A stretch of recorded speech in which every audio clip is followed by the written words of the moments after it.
তাহলে নৌকা বিলাস লীলায় ভগবান কেন করেছিলেন, কার জন্য করেছিলেন? তিনি হলেন শ্রী যমুনা। সবাই মন দিয়ে শুনবে মা, প্রথম থেকে যদি মন দিয়ে না শোনো ভালো লাগবে না। আচ্ছা না না বসো, খুব ভালো। তোমরা জানো আমি কিছু প্রশ্ন করবো, দেখো মায়েরা কেমন কীর্তন শোনে। তোমরা তো শুনছো, অনেক জায়গায় শোনো। কিছু যদি মনে রাখতে হয় স্মৃতিতে, ভক্তের নাম স্মরণে রাখবে, তাতে তোমাদের মঙ্গল হবে। ওই সিরিয়াল দেখে দেখি সিরিয়ালে কার বউয়ের নাম কি, কার কটা স্বামী, ওগুলো দেখলে সব শেষ। মায়েরা দেখো নাকি?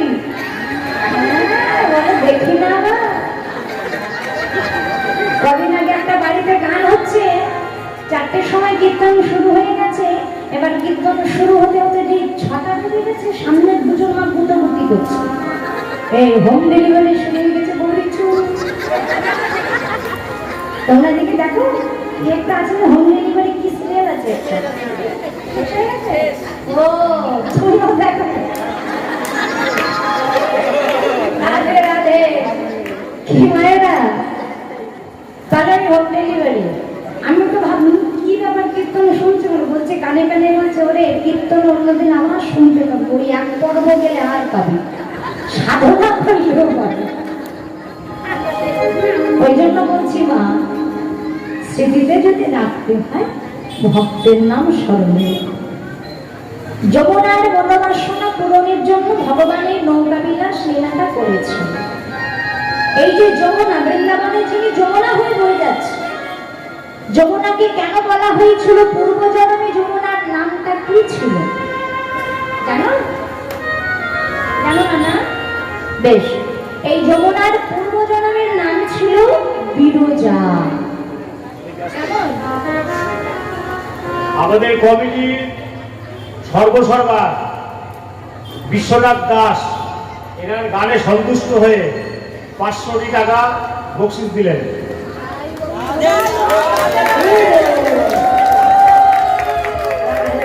আর এদিকে শৃঙ্খলের গানটা শুনে তাকে 200 টাকা বকশিশ দিলেন।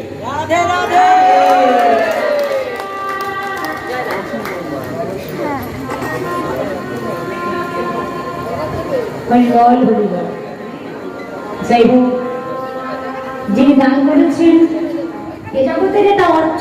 আস্তে মা শোনো, দান তো সবাই করতে পারে না। অনেকের দান করার মন আছে কিন্তু ঘন্টা গোবিন্দ দেয়নি। অনেকের ধন আছে, মন নেই, কীর্তনিয়ার হাতে দেবো তাকে। যত এই যে আমাকে দিচ্ছে, এটা হলো একটা ভক্তি, যেন গোবিন্দ সেবায় লাগে।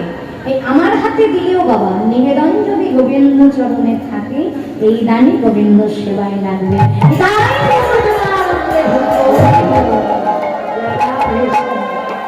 এটা হলো এ জগতের অর্থ।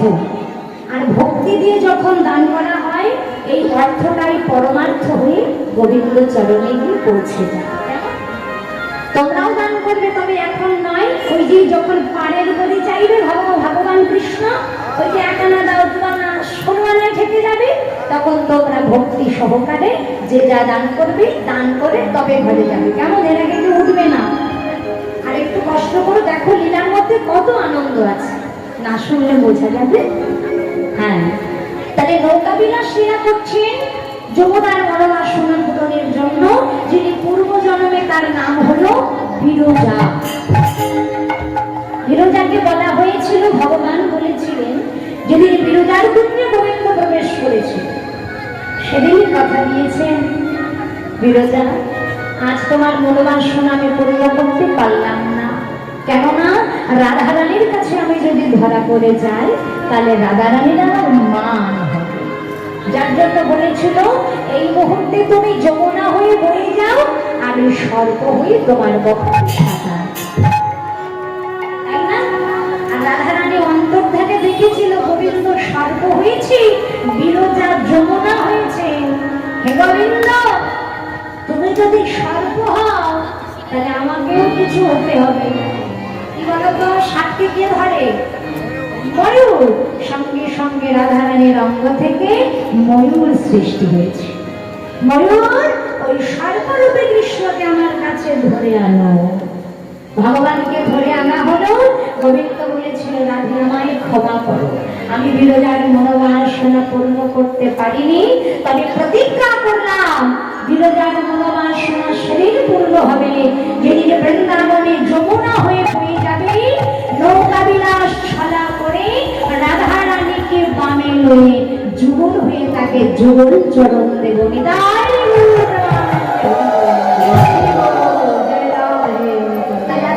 সেই যমুনাকে কথা দেওয়া আছে। ভগবান খেলা করছে, খেলছেন। প্রতিদিন এক একটা খেলার নাম হয়। সখাগানের সঙ্গে নবরত্ন ধেনুবৎসের সঙ্গে খেলার নাম নৃত্য রং।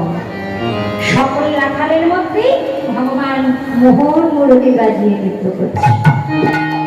রণ ঝুনো রণ ঝুনো এইটুকু ধরে করবে। বাজাটা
গানে সন্তুষ্ট হয়ে অলোক দাস 100 টাকা বকশিশ দিলেন।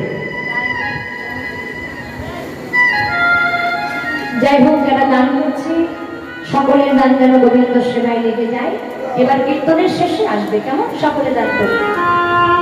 এই যে গোবিন্দ আনন্দের মধ্যে ছিলেন মা, হঠাৎ কেউ শুনতে পেল না, যিনি অন্তর্যামী ভগবান তিনি শুনতে পেলেন যমুনা ডাকছে, গোবিন্দ গোবিন্দ, কবে তোমার চরণ পাবো প্রভু? আর কতদিন কাঁদবো প্রভু? আসো, তুমি যে আমায় কথা দিয়েছিলে একদিন নৌকা বিলাস ছলা করে রাধা রানীকে বামে লয়ে যুগল হয়ে আমার বক্ষে ছাপ দেবে। কবে পাবো তোমার আতুল রাঙা ছড়ো? বলো প্রভু, কৃপা করো, তুমি আমার বড় সন্তান। ভগবান শুনতে পেয়েছে। আর খেলা ভালো লাগে মা? আর মন বসছে না, মনে মনে ভাবছে এই মুহূর্তে আজই আমি যমুনার মনোবাসনা পূর্ণ করব। কি করলেন? খেলাটা সাঙ্গ করলেন। খেলা করছিলেন ভালো, হঠাৎ খেলার সাঙ্গ করে দিয়ে ভগবান যমুনার দিকে ছুটে যাচ্ছে। আহা, মহাজন বললে, দেখো দেখো শাখা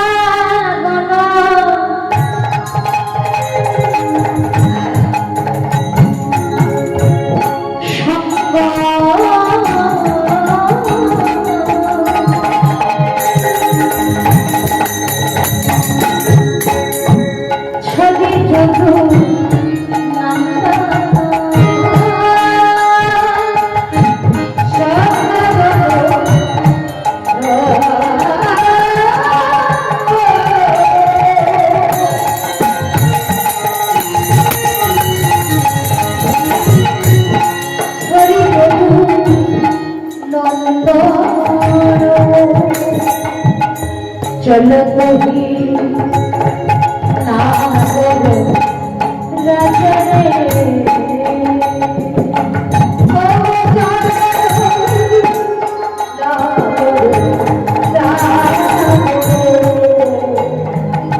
আজ ভাবিনি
মায়েরা যমুনার জলের রংটা কেমন বলো তো?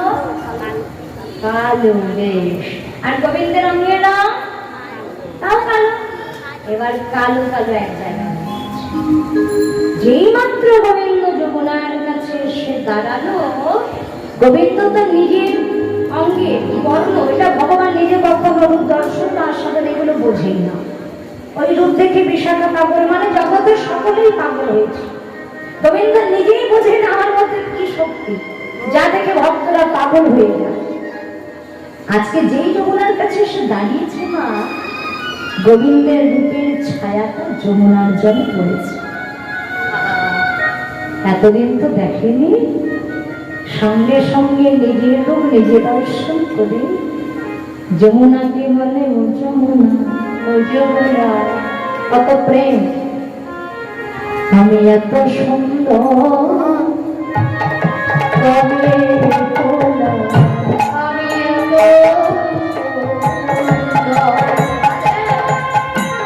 কবে হলাম, আমি এত সুন্দর কবে আমি এত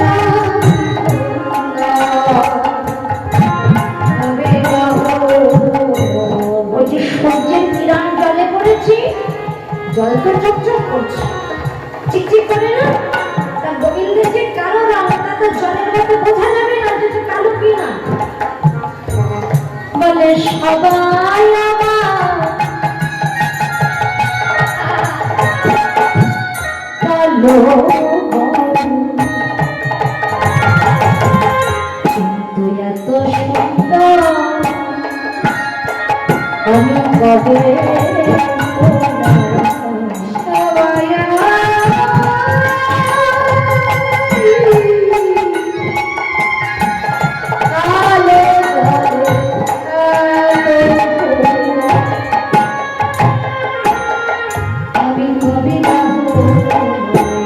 যমুনা মনে মনে বলছে, হে গোবিন্দ, তোমার এমনই রূপ তুমি তো নিজেও জানো না প্রভু। ওই রূপ দর্শন করলে জীবের মনের মধ্যে যত অহংকার সব দূরীভূত হয়। যে রূপ দর্শনে অন্ধকার চলে যায়, জ্ঞানের প্রদীপ জ্বলে যায়, কামনা বাসনা আমার আমিত্ব অহংকার সব দূর হয়ে যায়। গোবিন্দ ভাবছে, যমুনা, ও যমুনা, তুমি আর কেঁদো না। আমি যখন এসেছি, আমি কথা দিলাম আজই এই মুহূর্তে বৃন্দাবনে নৌকা বিলাস ছলা করে তোমার মনোবাসনা আমি পূর্ণ করব। ভগবান আরে বিলম্বনা করে কি করেছে, হে যমুনারে যা মন মথয় ছাড়া,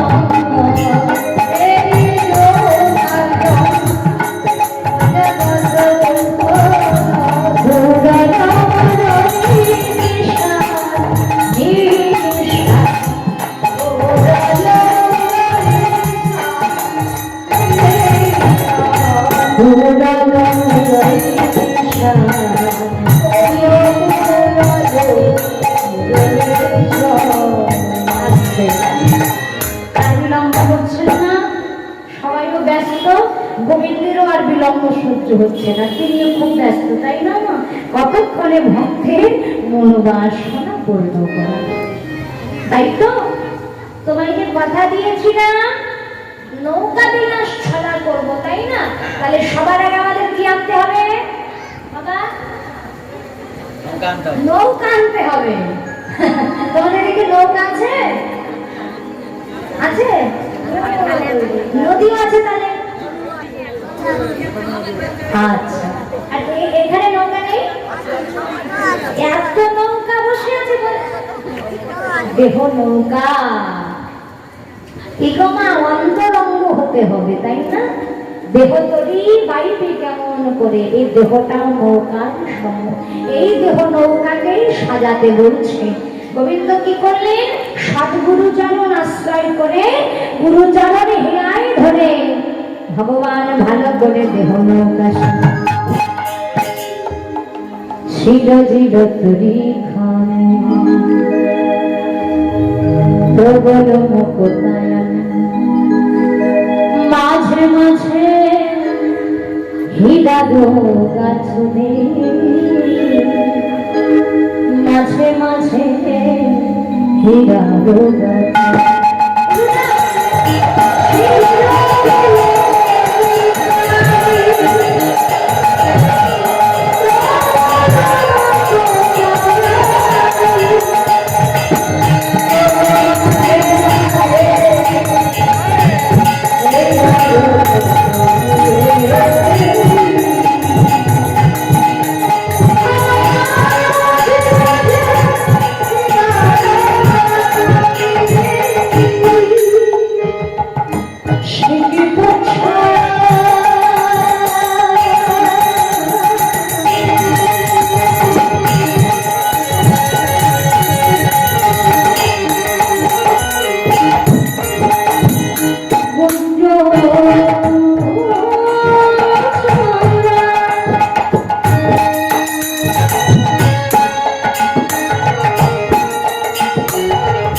অপরূপ তাতে শোভে নানা হাতে মণিমা ধাকে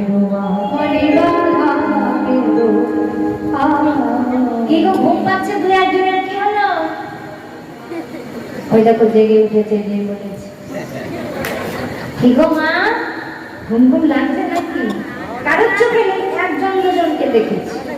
ঘুম লাগে না? ভালো। অনেকে মনে হয় দেখবে সিরিয়ালের সামনে বসলে ঘুম পায় না, কীর্তন শুনতে আসলে ঘুম পায়, তাই না? আর মায়েরা বিশেষ করে খুঁটির গোড়ায় গেছে না, ওই দেখো দেখো এই দেখো এই দেখো একদম, তাই না?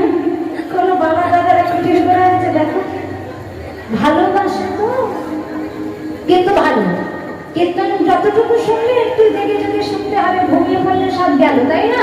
ঘরের দরজা বন্ধ হয়ে গেলে ভগবান আসলো, আরে বরং বন্ধ হয়ে গেছে, তাহলে যাই চলে যায়, ফিরে যাবে তো, ঘুরে রাখো, একটু কষ্ট করো।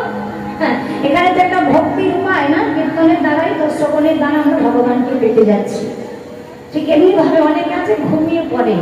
কদিন আগে মাঝরিয়া এক বাড়িতে গান গাইছি, মা কীর্তন শুরু হয়েছে, সবাই তোমাদের মতো কীর্তন শুনতে বসেছে, আর এক বুড়ি ঠাকুমা এই এরকম একদম এরকম মায়েদের ঘুম ভাঙাচ্ছে, ঘুম ভাঙাচ্ছে হাতে লাঠি নিয়ে বুড়ি ঘুরে এসে একবারে খুঁটির গোড়ায় বসে পড়েছে, আর খুঁটির গোড়ায় বসে পা দুটো ছড়িয়ে দিয়ে ঘুম, ওমা আসতে পারেনি ঘুম, বুড়ি যে এত ঘুমায় তাকে জানে। কীর্তন হচ্ছে, বুড়ির ঘুমই ভাঙছে না, একেবারে কীর্তন প্রায় শেষের দিকে বুড়ি এবার ঘুমোতে ঘুমোতে বিরাট বড় হা করে ঘুমাচ্ছে, এত ঘুমে ধরেছে, ঘুমোতে ঘুমোতে হা করে ফেলছে, নিজেও জানে। কীর্তন শেষ হয়ে গেছে, বুড়ি তাও টের পাচ্ছে না। এবার কীর্তনের বাড়ির মালিকরা এসেছে, শ্রাদ্ধ বাড়ির গান তো, মালিকরা এসে যে বাতাসা ছিল একটা ডালায়, মাগো একটু তোকে লুট দিয়ে দাও, কীর্তন তো শেষ, একটু লুট দিয়ে দাও। হ্যাঁ, এবার যেই বুড়ি ঘুমাচ্ছে তাকে যেই লুট দিতে গেছি, ওই হা করে ঘুমাচ্ছিল, একটা বাতাসা টপ করে পড়েছে,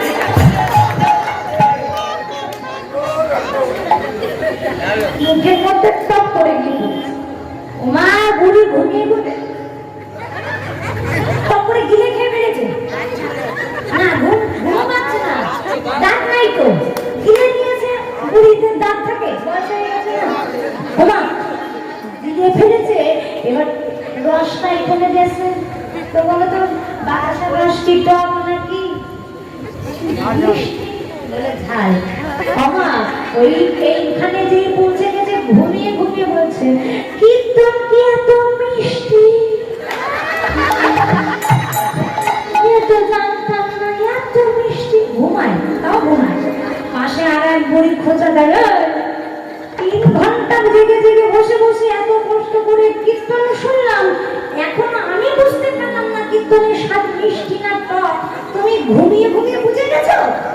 আর এক বুড়ি পাশের থেকে বলে ওর মুহি একটা বাতাসা পড়ছিল, ওটা খাইয়ে পায় মিষ্টি, কীর্তন মিষ্টি। রাধে রাধে, তোমরা যেন কেউ ঘুমিয়ে ঘুমিয়ে পড়ে না, বলা যায় না কখন হা করে ঘুমাবে, তা ঠিক সাদের বাতাসা তোর লাগি মোর কীর্তনে আসা, তোমরাও তো এসেছো তাই না? জানি না কমিটির তরফ থেকে বাতাসা আছে কিনা, যদি নাও থাকে মনে করো আছে, নিতাই গৌর হরি। জয় রাধে, কেউ ঘুমাবে না, একটু জেগে জেগে কষ্ট করে ঘুমাও।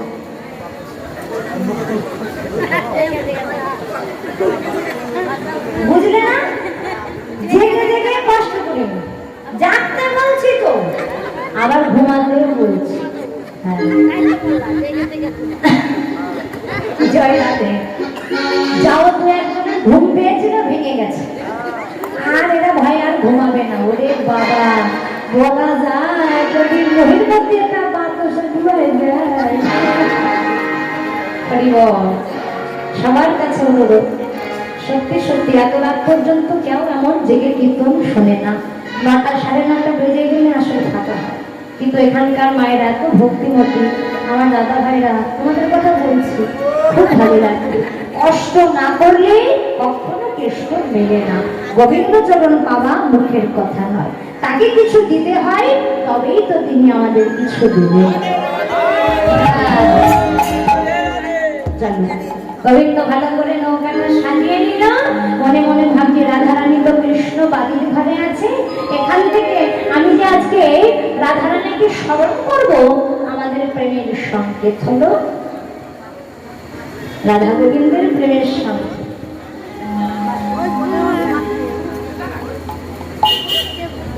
কি গো মা, এখনকার যুগে যেমন দেশ বিদেশের খবরাখবর মনের মধ্যে হচ্ছে, ঠিক তেমনি তখনকার সময় তো ফোন ছিল না, আমার রাধা গোবিন্দের সংকেত ছিল এটা। বলো তো মায়ের এটার নাম কি? জোরে। বাঁশি। আর বাঁশি না, ওটাও বাঁশি। আর বাঁশি বাঁশির মধ্যে পড়ে, তাই না? কিন্তু এটার তো একটা নাম নয় মা, এর আরো নাম আছে। মুরলী। বাহ, তোমাদের মুখ থেকে শুনতে আমার খুব ভালো লাগে, যার জন্য বলি। আমি একা কেন গাইবো, আমার তো মঙ্গল হবে, তোমাদেরও হোক।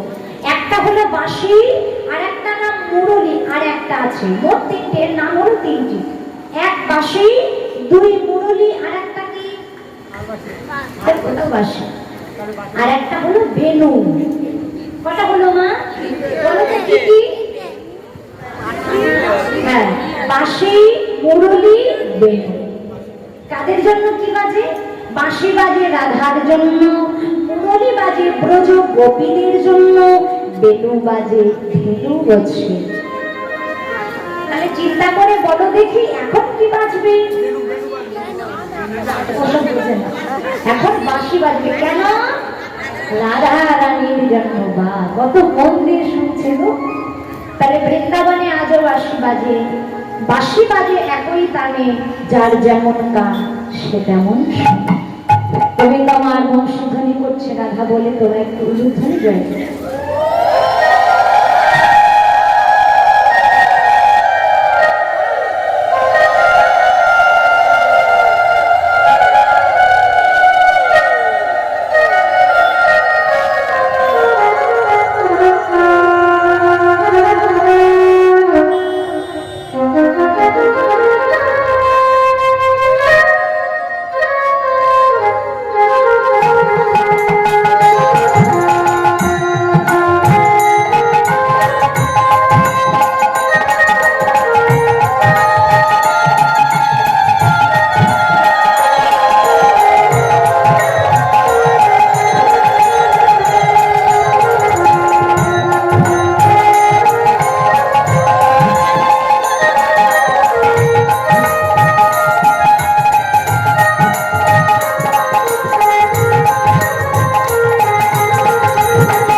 বাজে কানে বাজে না, কি বুঝলে? বাজে কানে বাজে না, আবার বলছে কানেই বাজে। বাজে কানেই বাজে, আবার বাজে কানে বাজে। খারাপ কানে বাঁশি বাজবে? যাদের শ্রুতি মধুর কখন গোবিন্দ বাঁশি বাজে, যাদের হৃদয় কপাট খোলা, কর্ণকুহর পেতে দিয়েছে গোবিন্দের বংশীধ্বনি আস্বাদনের আসে, একমাত্র তারাই তো শোনেনি। তাই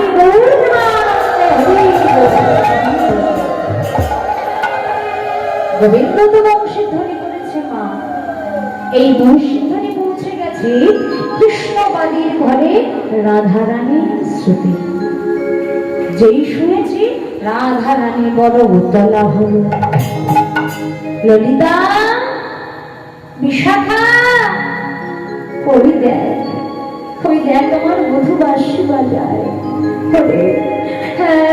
এমন করে যখন তখন বাঁশি বাজালে আমার কি পড়ানো রয় রে?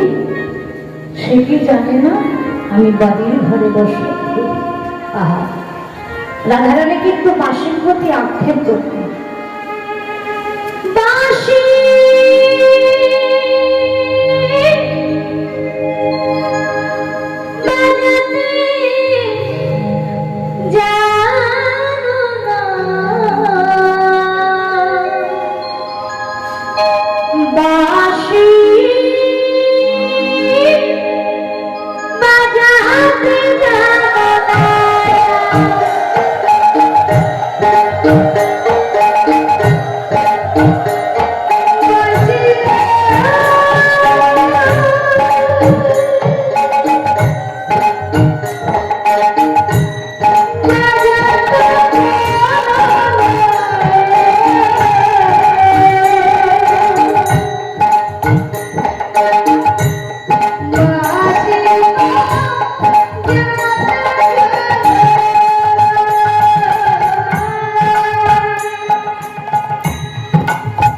যখন বর্ষা থাকে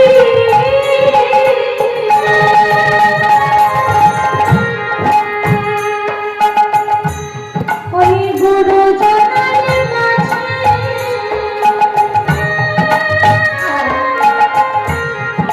নামে ধইরা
যে বাঁশি বাজাতে ওই বাঁশিটা কি দিয়ে তৈরি ছিল বলো তো?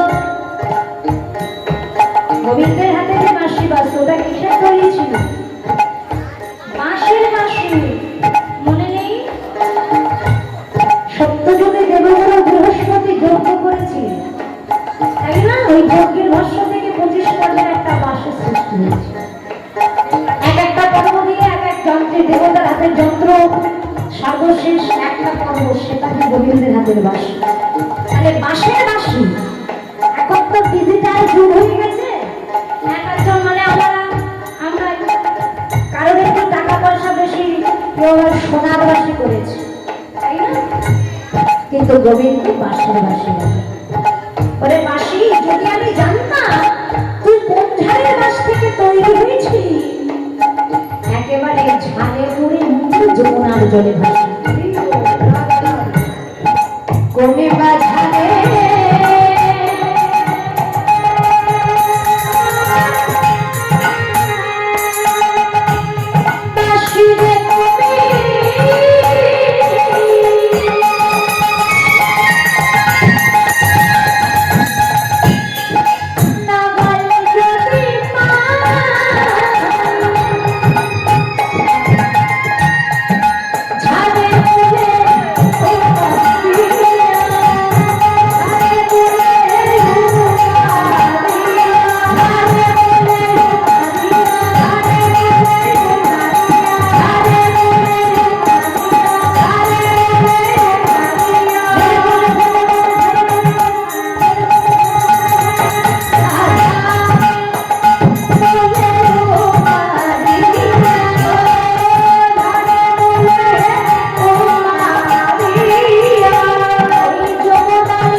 গোবিন্দের বাঁশি নয়, বিজনবনে সারস পাখি ডাকছে, ভোলাচ্ছে।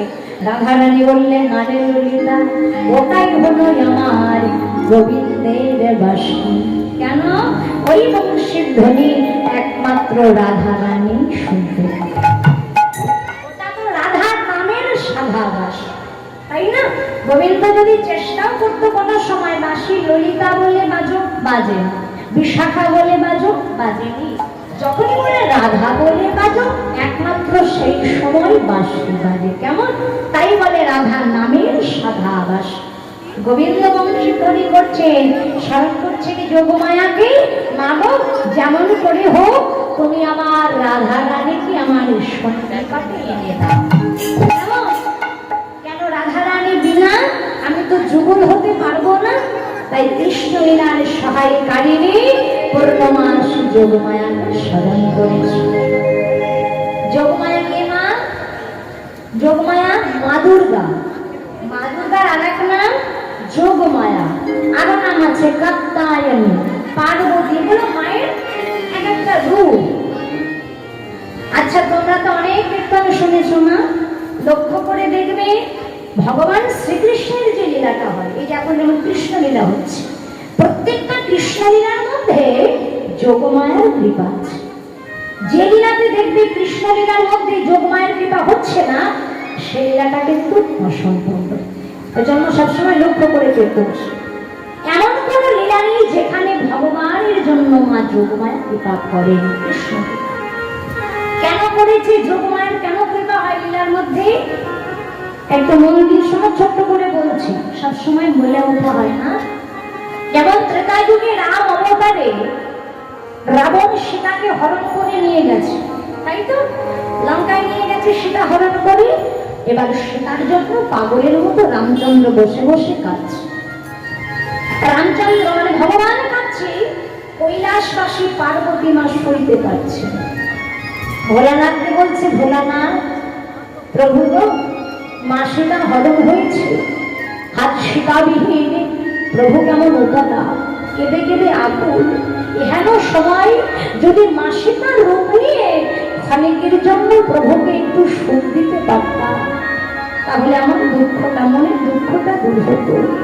ভোলানাথ বললেন, বেশ তো, তুমি ভগবানের সুখে সুখী হতে চাও, তোমায় বাধা দেব না।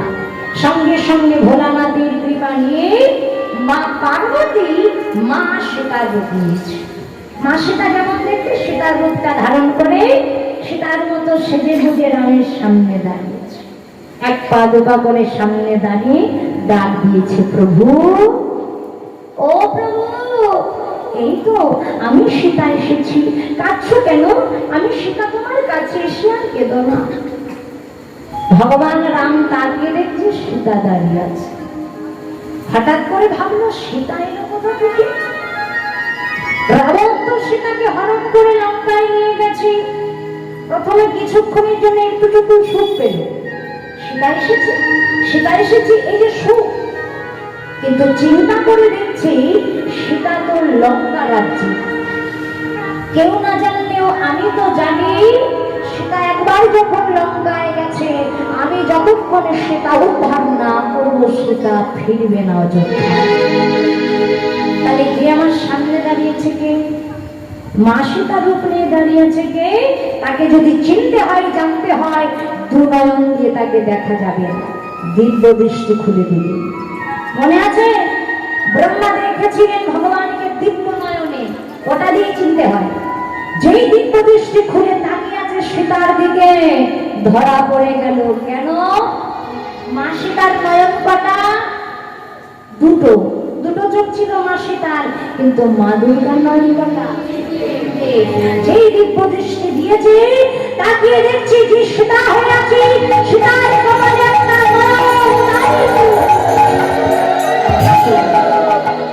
ত্রিনয়নে মা পার্বতী। রামচন্দ্র বললেন, সীতার দেশে পার্বতী এসেছে। ধরা পড়ে যেই গেছে, ছুটে গিয়ে প্রভুর চরণে আছাড় খেয়ে পড়েছে, প্রভু গো, আমি যদি অপরাধ করে থাকি তুমি আমায় সাজা দাও, কিন্তু ক্ষণিকের জন্য তো তোমায় এতটুকু সুখ আমি দিয়েছি। ভগবান বললেন, পার্বতী তোমার তো কোনো দোষ হয়নি, তোমার তো অপরাধ হয়নি, সাজা কেন পাবে? তবে যেটুকু সুখ তুমি আমায় দিয়েছ, এর জন্য তুমি কর্মফলটা সুফল করেছ। আশীর্বাদ করলাম, প্রতিজ্ঞা করলাম, এই বৃন্দাবনে দাপর যুগে আজ যেমন তুমি আমায় সাহায্য করলে মা সীতা বিলে, এতটুকু সুখ দিলে দুঃখকে দূর করে আমিও প্রতিজ্ঞা করিলাম যত যত লীলা করব, প্রত্যেক লীলাতে যতক্ষণ তুমি আমায় কৃপা না করবে আমার লীলা কখনো সম্পূর্ণ করব না।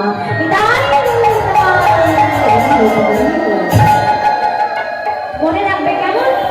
এই হলো সেই পার্বতীর আর এক রূপ, মা দুর্গার আর এক রূপ। তিনি কিন্তু যোগমায়া হয়েছে। তাহলে ওই যোগমায়াকে স্মরণ করেছি।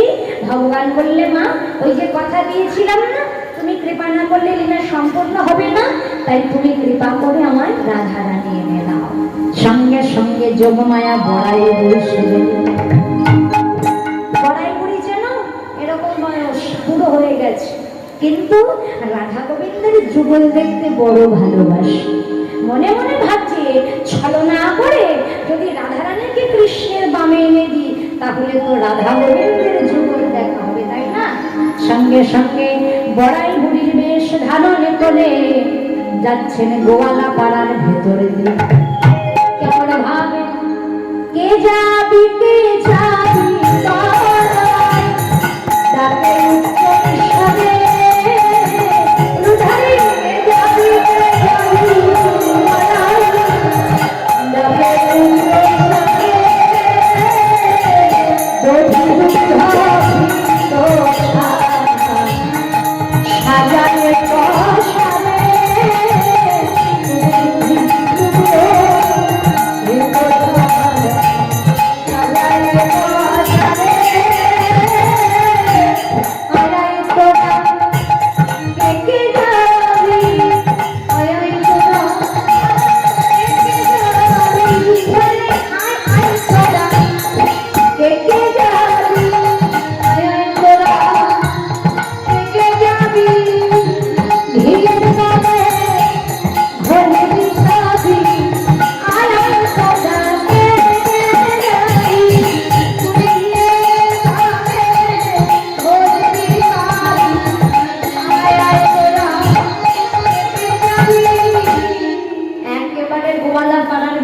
কষাবে হাঁটতে যাচ্ছে। হাঁটতে যাবি যাবে না? তোমরা যাবে না মায়েরা? বেশ, এখানে কোন হাট? কোন হাট? তোমাদের রানাঘাটের বড় হাট? হ্যাঁ, এখানে হাট মথুরার হাটটা ছলনা, প্রকৃত হাট হচ্ছে গোবিন্দের রাঙার চরণ। নিতাই গৌর হরি বল। ওখানে গিয়েই নিজেকে বিক্রয় করে দিতে হবে গোবিন্দের চরণে, সেখানে বেচা কেনা, বুঝেছো? বিক্রয় হতে হবে, বিক্রি হচ্ছে, তাহলে সেই শ্রী চরণেই যেতে হবে। ওটাই হলো আমাদের অন্তর জগতের হাট। সকলকে ডাকতে ডাকতে ঠিক জটিলার বাড়ি। কি হলো? হ্যাঁ, হয়ে গেছে জটিলার বাড়ি। কি হলো? একটা গন্ধ বেরোলো হাট করে, এই দিক থেকে আসছে মনে হয়, দেখো কত গন্ধ হট করে এদিক থেকে, না দুর্গন্ধ আসছে। অনেকে পাচ্ছে কিন্তু আমি একা পাচ্ছি না। কমিটির কাকা জেঠু তোমাদের মেয়ের মতো তাই ডাকছি, খুব পচা গন্ধ বেরোচ্ছে, এতক্ষণ পাইনি। হট করে একটা কিছু মনে করে গেল না পাচ্ছ? হায় হায় হায় হায়, আমার কথা শুনে অনেকে দেখি নাকে কাপড় দেয়। আরে গন্ধ কি এখানে? জটিলার বাড়ির থেকে গন্ধ আসছে। মায়েরা রাখে হায় রে কীর্তনের আসলে আবার কিসের গন্ধ? গন্ধ তো এখানে নয়, জটিলার বাড়ি থেকে ঘোল পচা গন্ধ আসছে। যদি দুগ্ধ ভিতর পচে গেছে, মায়েরা ভয় পেয়ে গেছে, সর্বনাশ, শেষের সময় গন্ধ ছড়াবো। শোনো, এই তো কীর্তন অন্তরের মধ্যে, কেন? এটাই তো বৃন্দাবন, এখানেই জটিলার বাড়ি। যেই জটিলার বাড়ি মা রেখেছে, এত দুর্গন্ধ তোর বাড়িতে। ছুটে এসে বলছে, মা গো আর বলো না, ছেলেকে সঙ্গে বিয়ে দিয়েছি, ওই কয়েকদিন ধরে ঘাটে যাওয়া হয়নি, বেচা কেনা হয়নি, ঘর ঘরের মধ্যে সব পচে গেছে, আমরা নিজেরাই টিকতে পারছি না। তুমি মনে মনে ভাবছে গোবিন্দের লীলার বলি হারিয়ে যায়। একে তো ছলনা করেছি, মথুরার হাটে যাব, বেচা কেনা করবো, আবার এদিকে সব পচে গেছে। আহা, সঞ্জটিরা মথুরায় হাট বসেছে, ঘিয়ের দামে ঘড়ি বিকাম। ছলনা এরকম না বললে তো যেতে দেবে না রাধারানী, তাই না? মায়েরা, এখানে ঘোষ ঠোষ যদি কেউ থাকে তাহলে বুঝবে ভালো। বলো তো, ঘিয়ের দাম বেশি না ঘোলের দাম বেশি? ঘোষের ঘরে জন্ম নিতে আমি কিচ্ছু জানে না, ঘোল তো নেই, ঘোল কথাই হচ্ছে খাওয়াচ্ছে। কি মায়েরা, ঘিয়ের দাম বেশি। এখানে বুঝতে হবে আমি কি বলতে চাইছি, অন্তরঙ্গ। ঘিয়ের দামে ঘোল বিক্রয়। যেটার দাম বহুমূল্য সেই দামে যার মূল্য নেই সেটাও বিক্রয়। তার মানে কি, এই যে মথুরার হাট, গোবিন্দের চরণ, হাটটা তো ছলনা। আজকে যাদের দাম আছে সেই দামে অদামি বস্তু বিক্রি। দামটা কালে যাদের সময় ভালো, যারা কৃষ্ণ বলবে, কৃষ্ণ দেখবে, কৃষ্ণ বলে কাঁদবে, সাধুর বাজারে বসে সাধু সঙ্গ করবে। এই যে যারা বলতে পারছে, যাদের দাম বেশি, আর যারা পারছে না, যারা তম্বু, যারা বোবা, যারা অন্ধ, আজকে যারা অদামি, ওই দামি বস্তুর সঙ্গে অদামিরাও বিক্রয় হবে। সেই হাটটা এখানে বসে গেছে। যোগে আসে যোগে যায়, যোগের খবর কেউ নাহি পায়, যোগের খবর রাখেন যে রসিক জোনাই হয়। বুঝেছ মায়েরা? তাহলে আমাদের কতটা সুকর্ম, ভাগ্য ভালো ছিল। তাই গোবিন্দের কৃপায় আমরাও নিজেদেরকে গোবিন্দের চরণে বিক্রয় করতে যাচ্ছি, তাই না? জটিলা, আর বিলম্ব নয়, চল হাতে যাবি, অনেক পয়সা মানে ধন দৌলত ঘরে আনা যাবে। জটিলা বলছে, আমার তো সময় নেই, বয়স হয়ে ভালো চলতেও পারি না, ফুলতেও পারি না। এই ভালো কথা, তোর মেয়ে কুটিরাতে আছে, কুটিরাতে পাঠা, ও তার বয়সটা খুব একটা হয়নি, পাঠিয়ে দে। ওমা, তুমি কি পাগল হলে? কুটিলা যদি হাটে যায়, ওর তো স্বভাব ভালো না, তো হাট ভাঙা মেয়ে, হাট রসের হাট ভেঙে চুরমার। অনেক কীর্তন আসরে আসে কুটিলার মতো, ওই জিনিস কয়েকটা আসে। সত্যি সত্যি আজকে নেই, তাই আমাদের কপাল ভালো, যেন নাশ।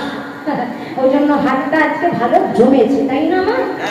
ওই জন্য এখানে বোঝাতে চাইছে, কুটিলার মতো বললে যেন কেউ সাধুর বাজারে সাধুর সঙ্গে না যায়।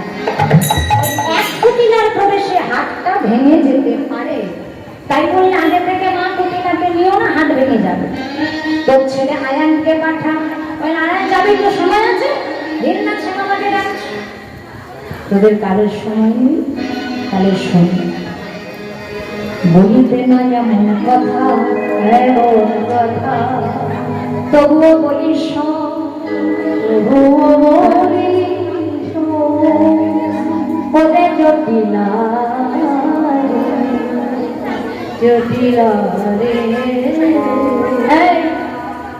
আজ না হয় বড় লোক আছিস, কিন্তু যদি কোনদিন গরিব হয়ে যা, গরিব হয়ে যা, সময় থাকতে সঞ্চয় করে না রাখলে শেষের দিনে খাবি, শেষের দিনে খাবি। বুঝলে তো? ঠাড়ে ঠাড়ে বলবো কথা, বুঝিবেন যত রসিক শ্রোতা, না বুঝিবেন আমার মতো মূর্খ। বুঝে নিতে হবে, আজ বড় লোক আছিস, যদি কোনোদিন গরিব হয়ে যাস, সময় থাকতে সঞ্চয় করতে শেখ, তাহলে শেষের দিনে ভয় থাকবে। বুঝেছ মা? আজকে হাঁটতে পারছো, হেঁটে হেঁটে সাধুর সঙ্গে বসো, সাধুর বাজারে যাও, বলতে পারছো কৃষ্ণ বলো, দেখতে পারছো কৃষ্ণ দর্শন করো, বদন আছে কৃষ্ণ বলে কেঁদে কেঁদে ডাকো নিতাই গৌর। যদি কোনোদিন অসময় আসেও, এই যে আগে থেকে পুঁজি করে রাখছো, যে ধন তোলা থাকছে গোবিন্দের চরণে কৃষ্ণ ধন, শেষের দিনে পার হওয়ার জন্য তোমাদের চিন্তা থাকবে না। ওই জন্য বলে আগে থেকে সঞ্চয় করো পুঁজি। এ জগতে দেখবে না, বুড়ো বয়সে বসে টাকা পয়সা একেবারে ব্যাংকে আমরা জমা দিয়ে থাকছি, তাই না? শেষের দিনে ছেলে বউ যদি ভাত না দেয় তাহলে ওই বসে বসে ওই টাকা খাওয়া যাবে। অপ্রাকৃত জগতের কিছু দরকার মা, সেটা হলো কৃষ্ণধন। বৃদ্ধ বয়সে একমাত্র কৃষ্ণধনে ধনী হলে তোমার মতো ধনী জগতে কেউ হবে। তোদের ঘরে আর একজন আছে নূতন বউ, পাঠিয়ে একে তো রূপসী, তাতে অল্প বয়সী। একবার যদি মথুরার হাটে নিয়ে যেতে পারি, মহাজনের সঙ্গে লেনদেন করে যে ধন দেবে সারা জন্মে ঘোরাবে। জটিলা বলছে মা গো সবই ঠিক আছে, কিন্তু আমি যদি শোনে ঘরের বউ মাঠে গেছে, হাটে গেছে, তাহলে তো একেবারে মায়ের রসিকে মুখ ছেড়া করবে। বড্ড ভয় করে বুঝলে মা। হ্যাঁ হ্যাঁ, কিসের ভয়? আমি তো আছি। মনে মনে বলছে যে পক্ষে কৃষ্ণ রয় তাদের আবার কিসের ভয়, তাই না? আমাদের কৃষ্ণ সহায়, কোনো ভয় নাই। শোন, আমি তোকে আশিস দিই, আমি তোকে ভরসা করি, বলছি শোন, তোর আয়ান কেন কেউ জানতে পারবে না। তুই শুধু একবার অনুমতি দে, রাধারানীকে হাতে নিয়ে যাব, কৃষ্ণ ভাগে ধনী করে তোর ঘরে ফিরিয়ে দেব। এই বলে যে ধনী হওয়া যাবে, জটিলা একটু লোভ আছে, লালস আছে, বলছে ঠিক আছে, তাহলে আর বিলম্ব করো না। হাতে যখন বউকে নিয়েই যাবে, অত পথ চলা বিকিনি কিছু জানে না, শিখিয়ে পড়িয়ে নিও। যাও, বউ আমার ঘরে আছে, তাড়াতাড়ি যাও। সঙ্গে সঙ্গে রাধা রানীর কাছে রাধে সাজা বরসের পশরা যেতে হবে মথুরা। রাধা রানী বললে যোগী মা, পশরায় আমার সাজানো আছে, পশরায় আমার সাজানো আছে, আমার বাকি কেবল এই দেহ পশরা সাজানো আছে, বাকি কেবল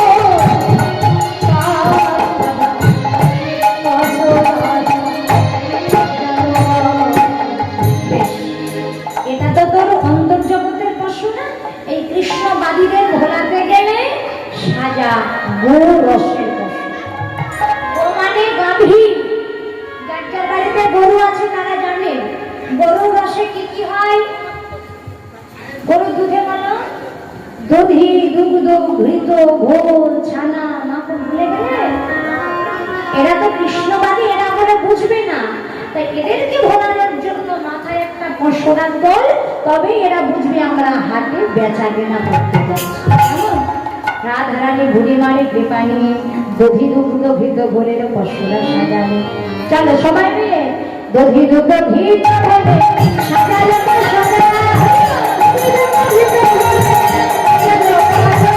দধি দুগ্ধ ঘৃত ঘোলে সাজালে পশরা,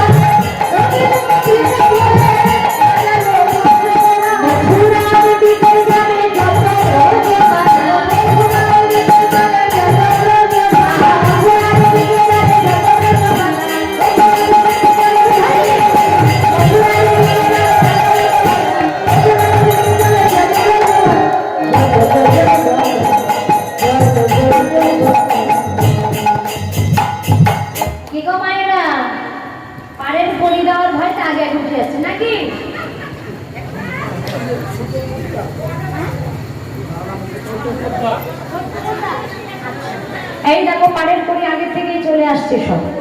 হ্যাঁ, একটু বেশি বেশি দিচ্ছে, তাতে গোবিন্দ একটু বেশি দেয় যেন। জয় রাধে।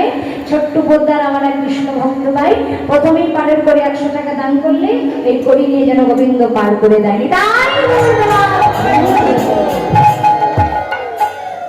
চলো মায়েরা, বিলম্ব নয়, শাশুড়ির অনুমতি নিয়ে আশীর্বাদ নিয়ে বড়াই বুড়ির সঙ্গে নিয়ে শ্যামা মায়ের নাম গাইতে গাইতে চললেন মথুরার হাটের উদ্দেশ্যে।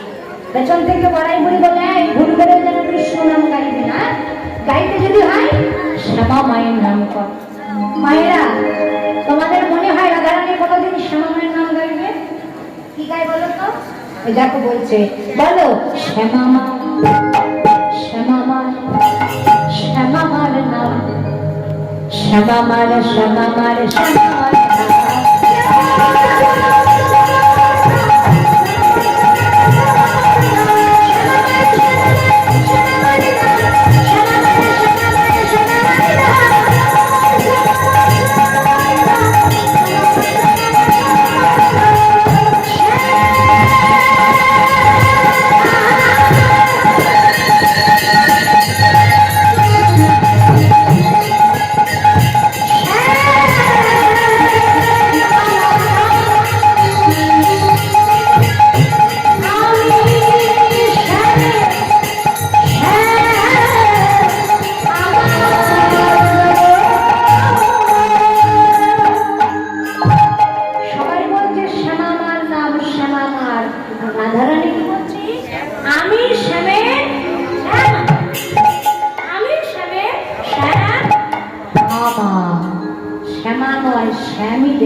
ঘরের বাহির হয়েছ, তোমার মনোবাসনা যেন পূর্ণ।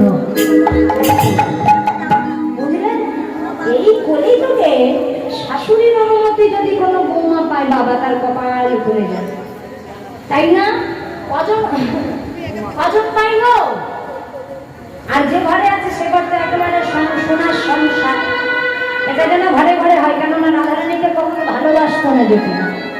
আর আজকে যখন আশীর্বাদ করছে, মহাজন বললে বলিহারি যায়, শাশুড়ির আশীর্বাদ পেয়ে গেছে যখন, তাহলে রাধারানীর কোনো ভয় নেই। এই কথাটাই কদিন আগে এক আসরে গাইছি, হঠাৎ করে এক বাবা ভক্ত মধ্যে থেকে দাঁড়িয়ে বলছে, মাগো তুমি যে বৌমার কথা বলছো, তা আমারও তো চারটে ছেলেকে বিয়ে দিয়েছি, ঘরে বৌমা আনবো বলে। আমার কপাল এত ভালো, ওই ঘরে 4টে বৌমা না বোমা এনেছি, যখন তখন ধুমধাম করে ফাটছে, যখন তখন ফেলে ধুমধাম। কি মায়েরা বলছি, বাবা আমরাও তো বৌমা, দোষটা তোমাদের বলছি না, আমিও তার জন্য নাকি। এখানে যুগের কথা, এটা যুগ যেমন চলছে আমরা তেমনই চলছি। বলে আজকে যিনি বৌমা, তিনি ভবিষ্যতে একদিন শাশুড়ি হবে। যিনি শাশুড়ি, তিনি একদিন কারো না কারো বৌমা ছিলেন। ওই জন্য শাশুড়ি বৌমার দোষ না, এটা যুগের জন্য হচ্ছে। তবে লীলার মধ্যে এটাই যে শিক্ষা, যদি এমন করে প্রতিদিন জটিলার কাছে টেনে নিত রাধারানীকে, তাহলে এত কষ্ট করে গোবিন্দ চরণ পেতে হবে না। আজকে যেমন আশিস দিচ্ছে, বউ আমি তোকে আশীর্বাদ করি, যে মনোবাসনে ঘরের বাহির হলি, তোর মনোবাসনা যেন করি। ঠিক এমনি ভাবে অনুমতি নিয়ে অষ্টসখী পরিবৃতা হয়ে একেবারে সঙ্গে সঙ্গে বেরিয়ে পড়েছে মথুরার হাতের ছেলে। হয়ে গেছে, হরিবল হরিবল। ওই যে এটাও এক সংসার, ভক্তির আসন, মানে এটা আমাদের ভক্ত ভগবানের সংসার, তাই না? এখানে এসেছে তোমরা প্রাকৃত জগতের সংসারে, যেই কীর্তন শেষে যাবে মায়ার সংসার, আমরাও চলে জয় রাধে। এমনি ভাবে যেই মাত্র যমুনার